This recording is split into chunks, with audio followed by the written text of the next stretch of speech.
હોળીના તહેવારને લઈ ડીસાની બજારમાં જોવા મળ્યો મંદીનો માહોલ। હોળીનો તહેવાર હિન્દુ ધર્મ ફાગણ સુદ પૂનમના દિવસે સાંજે મુહૂર્ત પ્રમાણે હોલિકા દહન કરવામાં આવે છે અને બીજા દિવસે ધૂળેટીનો પર્વ મનાવવામાં આવે છે। ત્યારે હોલિકા દહનનો મહિમા શાસ્ત્રીજી પાસેથી સાંભળીએ। જય શ્રી કૃષ્ણ। હોળીનો તહેવાર એ વસંત ઋતુની અંદર આવતો તહેવાર છે। વસંત ઋતુની અંદર પ્રથમ એવો તહેવાર છે હોળીનો કે જે મનાવવામાં આવે છે, જેને રંગોત્સવ તરીકે પણ આપણે જાણીએ છીએ। હોળી એ ફાગણ મહિનાની પૂનમના દિવસે મનાવવામાં આવે છે। હોળી એ આપણે જાણીએ છીએ કે હોળી ક્યારથી મનાવવામાં આવે છે।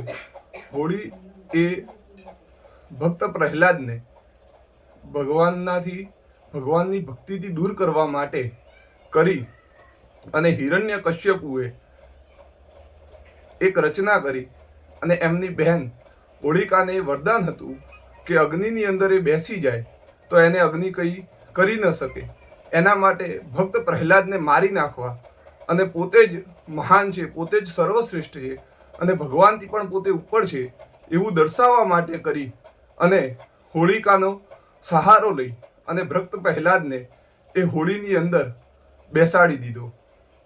જ્યારે અધર્મની રીતે આ કરવામાં આવ્યું એટલે ભગવાને આપેલું જે વરદાન હતું એ વરદાન પણ નિષ્ફળ થઈ ગયું અને હોળિકા એમાં બળી ગઈ અને ભક્ત પ્રહલાદ એ હેમખેમ ભગવાનની ભક્તિથી, ભગવાનની કૃપાથી બચી ગયા છે।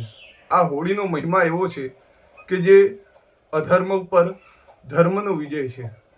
જે કંઈ આપણે હિન્દુ સનાતન ધર્મની અંદર કહેલું છે એ પ્રમાણે હોળીનું મહત્વ છે કે સાંજના સમય ગૌધુલિક વેલાની અંદર હોળીની પૂજા કરવી જોઈએ। પૂજા કર્યા પછી હોળીનું ગામના ચોરાએ, સોસાયટીના નાકાની ઉપર એનું દહન કરવું જોઈએ। હોળીની અંદર સૂકા કાષ્ઠ, ગાયના કંડા એટલે કે છાણા, જેને આપણે અડાયા છાણા પણ કહીએ છીએ, ગુગળ, કપૂર વગેરેથી હોળીનું દહન કરવું જોઈએ। હોળીની અંદર શ્રીફળ અને એક સિક્કો પણ મૂકવો જોઈએ। આ દિવસે ભક્તો સૌ પ્રથમ હોળીનું પૂજન કરી અને પછી હોળીની 7 પરિક્રમા કરવી જોઈએ। એની ફરતે જળની ધારા આપવી જોઈએ। પછી ધાણી, ખજૂર, પતાસા, શ્રીફળ વગેરેથી એનું નૈવેદ્ય ચડાવવું જોઈએ। હોળીનું પૂજન અબીર, ગુલાલ, સિંદૂર વગેરે દ્રવ્ય દ્વારા ચૂંદડી બીજી ઓઢાવી અને કરવામાં આવે છે। એની ઉપર ફૂલના હાર બીજા બધું ચઢાવવામાં આવે છે અને હોળીનું પૂજન કરવામાં આવે છે। ધૂળેટીનો પર્વ રંગબેરંગી ગુલાલથી મનાવવામાં આવે છે। ત્યારે લોકો ગુલાલ ઉડાડી અને પર્વ મનાવે છે। ત્યારે રાજસ્થાનના લોકો હોળીનો પર્વ ધામધૂમથી મનાવે છે। એટલે કે મારવાડીના કહેવત પ્રમાણે દિવાળી તો અટે પણ હોળી ઘરના ઘરે। આ એક રાજસ્થાની કહેવત છે કે રાજસ્થાનના લોકો ભારતભરમાં વસતા હોય છે, પણ કોઈનો તહેવાર આવે એટલે પોતાના વતન આવી જાય છે। તેવી જ રીતે ડીસાની અંદર પણ હોળીનો તહેવાર ધામધૂમથી ઉજવવામાં આવે છે। ત્યારે આ તહેવારને લઈ બજારમાં કલર, પિચકારી, ધાણી, ખજૂર, પતાસા વગેરે બજારમાં વેચાતા હોય છે। ત્યારે આજે બજારની અંદર મંદીનો માહોલ જોવા મળેલ। ત્યારે આવો સાંભળીએ વેપારી પાસેથી। આજે આ હોળીના તહેવારને લઈને ગરાગી કેવી હોળીના સમય છે, આ ધોણી આપણે લાઈન છે, પણ ધોણી વિચારવું પણ ખાધું છે, શું છે મંદીનો બહુ માહોલ ચાલી રહ્યો છે। કેવા ભાવ કેવા છે આપણે ભાવ તો ધોણીના પણ ભાવ તો ટાઈટ જ છે। કઈ સાલ ભાવ હતા? ગઈ સાલ 180 આસપાસ મળ્યા હતા। આ સાલ ભાવ? આ સાલ 200 રૂપિયા ધાણી જતી રહી છે। નહીં કહેતા ભાવ પણ વધારે છે, પણ મંદીનો માહોલ છે, પણ હવે આગળથી વેપારી ભાવ વધારે લે ધોણીના વેપારીના પણ પૂછવાનું। આ સાલ તો બટાકાના પણ ભાવ વધારે રહ્યા છે। બનાસકાંઠા અંદર બટાકાનો ભાવ પણ સારો છે। મંદિરનો માહોલ રહેશે કે માનો આપણા હિન્દુઓનો તહેવાર છે। આ વર્ષે દર વર્ષ કરતાં ઘરાકી બિલકુલ મંદિર જે આપણે ઘરાકી નથી। આટલા 3 વાગ્યા છે પણ કોઈ ઘરાકી એવું કંઈ છે નહીં। હવે સાંજે ઘરાકી ખુલે તો મારો માલ ખાલી થાય, બાકી માલ આપણે દર વર્ષ કરતાં બિલકુલ મંદિર બજારમાં કેવું ગરાગી આપણે બિલકુલ ઘરાકી નથી। બજાર ખાલી કમ પડી આવે છે। તમે શું કહેવા માંગો ગરાગીને?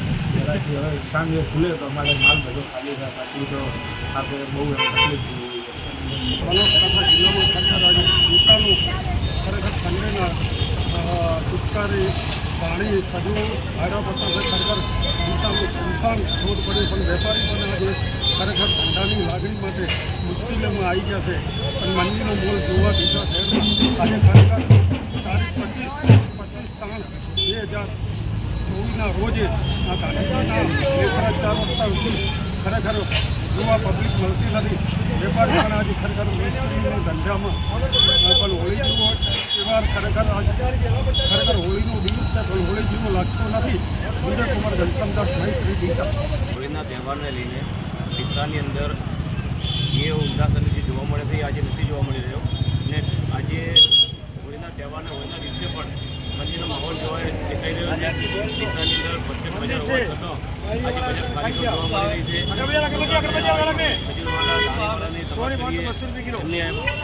તો આ લોકો પણ એવું કહે છે કે આજે મંદિર છે એટલી અમારી પણ ગ્રાહકી નથી.